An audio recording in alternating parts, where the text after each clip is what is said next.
Okay, July 31st is a Friday. This is something I've wanted to talk about for a while but haven't got round to it, but this really popped out to me this morning.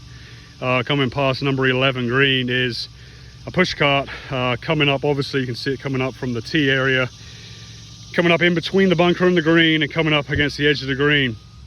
What is the problem with this?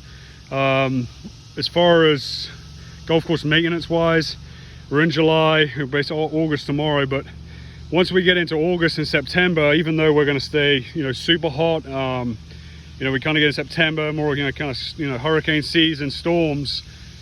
What happens is the Bermuda grass will start to shut down, even though we won't get into dormancy, November, December time. And, some years, we stay warmer in the wintertime. We don't really go into full dormancy in some, full sun areas. That plant, Bermuda, right now, once it gets into that September time frame, sun angle will change. It will actually start to go into pre-dormancy. Even though the grass will stay green and you'll see it growing, it's starting to get ready. It knows, the cooler weather is on its way.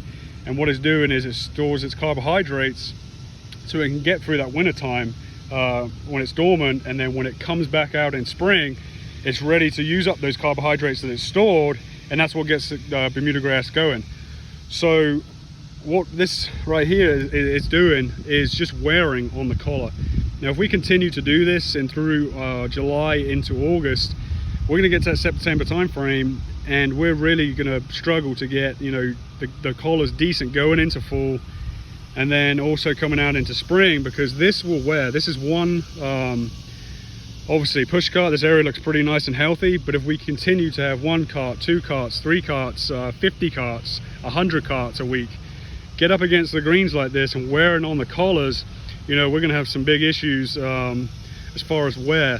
Another thing that I like to kind of harp on really is the etiquette of golf, and the way I grew up with golf is we've got to keep carts away from the greens. I don't know any course, public, private, resort that allows this.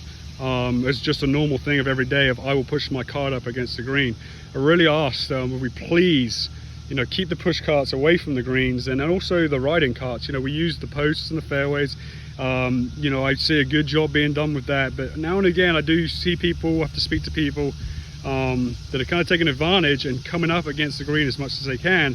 I have to keep on my guys, my crew, to keep away from the greens as much as possible when we're changing cups, we're raking bunkers and stuff, because it's hot. We want to get as close as we can. We don't want to be walking as much, but we really have to kind of keep on each other to keep away from the green. Again, this right here, we have to change our mindset here.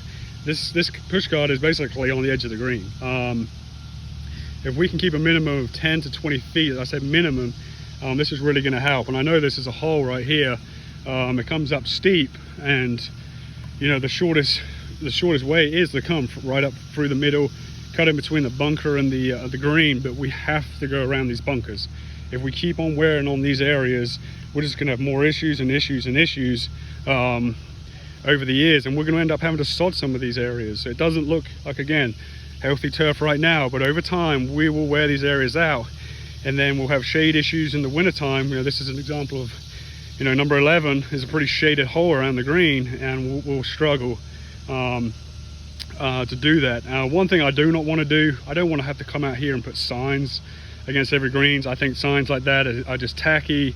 Putting rope and stake up, things like that, it's just more for maintenance, pulling up those rope and stakes, having that issue. We should not have to do this. Now I am going to go forward to number 12, 13 and try and see who came through this hole and just politely speak to them about this issue, and hopefully we can stop this. But this is just really for everybody. We need to keep these push carts, riding carts away from the greens, away from the collars. Biggest thing, like I said, is wearing the collars out.